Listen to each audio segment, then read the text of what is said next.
Uh, Thank you very much, Dr. Bhargav, and good afternoon, everybody. Thank you, the CSI Delhi team, for giving me this opportunity. And over the next 10 to 12 minutes, my effort would be to recapitulate with you guys the role of ACE inhibitors in coronary artery disease and in heart failure. This is going to be the flow of my talk. We touch upon the magnitude of coronary artery disease and heart failure in our country, recapitulate the basis for role of ACE inhibition in coronary artery disease and heart failure, then talk of what is the evidence in various scenarios, touch if available is not contemporary enough, and then finally touch upon the role of ACE inhibition while we have ARNI on board, or though we have ARNI on board. So talking of the magnitude of the problem of about 100,000 people that we have, adults that we have, coronary artery disease is present in 4,000 to 5,000, cardiovascular disease in about 4,000 to 5,000 patients, of which more than 50% are actually ischemic heart disease. And add to that the usual things that we talk, that a lot of them actually are younger and younger.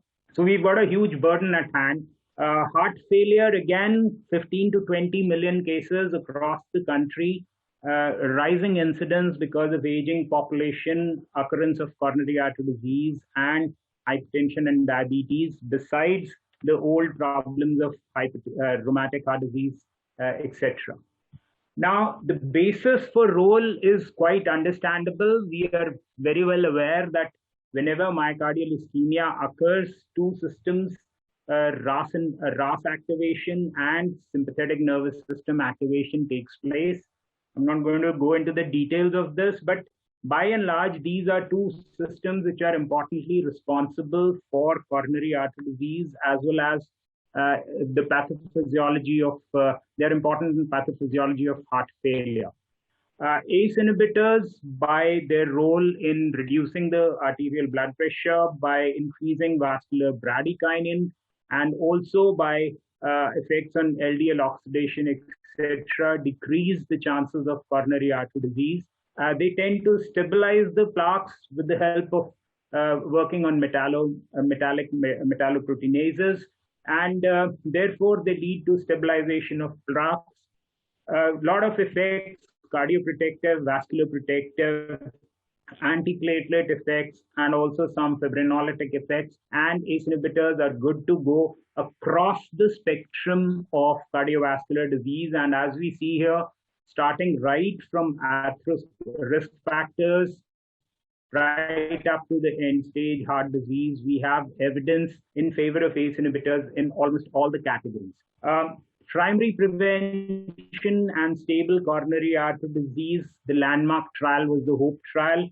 Close to 10,000 patients, diabetics or vascular disease with one additional risk factors. Stupendous reduction in myocardial infarction, stroke, and cardiovascular death composite. Each individual component was reduced, and also the total mortality was reduced. Now, when we looked at other things like reduction in need for revascularization or complications related to the diabetes, besides the new onset of diabetes, everything was lessened.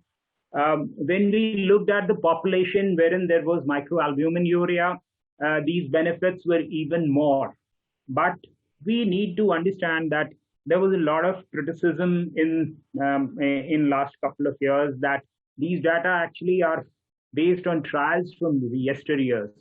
There is this meta-analysis published in 2016, which has included both the old and the contemporary trials, shown that ACE inhibitor trials, the reduction in mortality in cardiovascular, MIs, and also in benefits are very much there. ACE inhibitors, agents, and as we see summary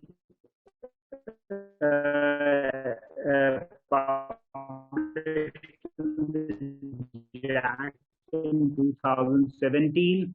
There are studies from 2008, 2013, and 16, and across the globe, Japan, North America, China, approximately one-third reduction in cardiovascular mortality and events, and about a 35% reduction in heart failure. So clear benefits. When we talk of stable coronary artery disease, one of the trials wherein the optimal medical therapy was important was the more contemporary or at least more recent syntax trial, and it was seen clearly that RAS blockers, mostly ACE inhibitors here, were associated with a 30% relative risk reduction over a period of 5 years. Talking of post-MI evidences, these are the various publications that are available. The main trial on which this was risk reduction and 11.5% absolute risk reduction. In fact, this was such an important trial that this state-of-the-art review 2 years ago in the JAK heart failure acknowledged the importance of the IR study in post-myocardial infarction patients. What was also noted is that the curves are diverging. So when you look at the trials which are over a longer term, you find that the mortality reduction is 5%. But if you consider only very short term, then the mortality reduction is less. Therefore, almost all the guidelines recommend the usage of ACE inhibitors in post-myocardial infarction patients. In fact, it is recommended that it should be started immediately within the first 24 hours, because 40% of the benefits accrue within the first 24 hours if the drugs are started. Real-life studies, more real-life registries, in fact, this is the one from Korea, have clearly shown that when we've compared these to like the ARBs, there is associated survival if the ACE inhibitors are used. In congestive heart failure, this is a slide showing almost all the trials in which it has been used, whether it is in heart failure or it is in post-myocardial post-MI LV dysfunction, and showing approximately 30% reduction in mortality and significant reduction in morbidity. Therefore, the European guidelines strongly recommend the usage of ACE inhibitors in patients with symptomatic or asymptomatic LV dysfunction, and it's a 2A recommendation still, even if the patient has coronary artery disease but no LV dysfunction.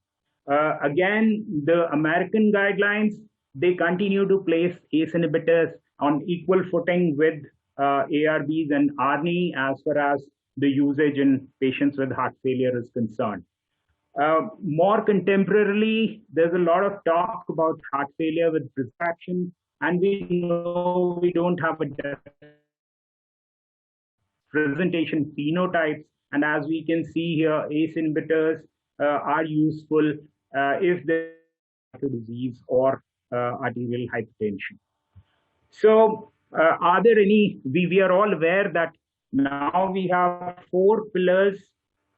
We have the ACE inhibitors, we have the beta blockers, we have the RAS inhibitors, we have MRAs, and lately we have now the SGLT2 inhibitors, and ARNI has taken up in a big way. So is there a role of ACE inhibitors in the era of ARNI?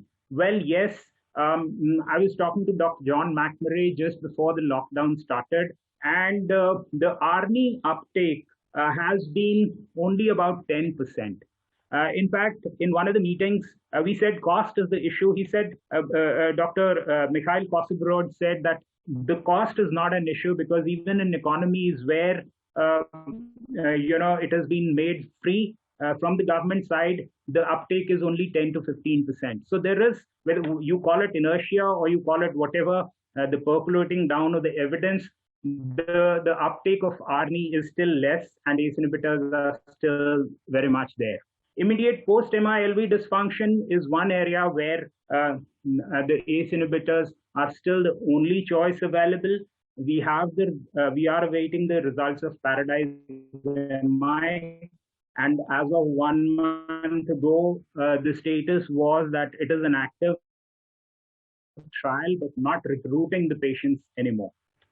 The third thing is that as I said, the SGLT2 inhibitors have come into the arena of heart failure, and there are going to be definitely some patients wherein we say, okay, instead of for cost issues and a lot of other issues, instead of upgrading from ACE inhibitors to ARNI and then going on to add SGLT2 inhibitors, you could add SGLT2 inhibitors to ACE inhibitors, and this is an evolving area. The British way, well, the Britishers say, why change when my patient is okay? And there will be a lot of patients wherein we clinically judge that it's okay if your patient has been on, ACE inhibitors for like many, many, many years. I'm not talking of 1 year or 6 months or 1.5 years, but there are a number of patients all have thousands of patients who are on ACE inhibitors for like long periods of time. So it may be worthwhile to continue in that. Conclusions, I'll conclude with this.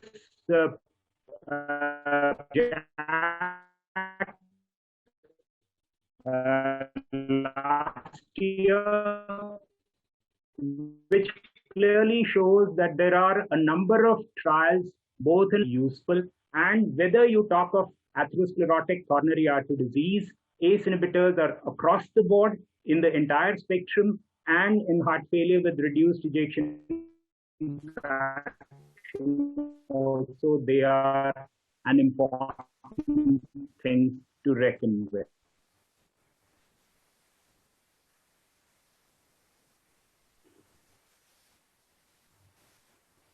Thank you, Dr. Bansal, for giving a detailed talk on ACE inhibitors and its positive benefit, and still keeping it as the first drug to be initiated, and like whether ARNI can be started right in the beginning and the benefit would be similar, we have to see. SGLT2 also, we have to see the role. There are some studies which have shown that it has benefit in patients with diastolic heart failure. I think we're going to have talk about this also.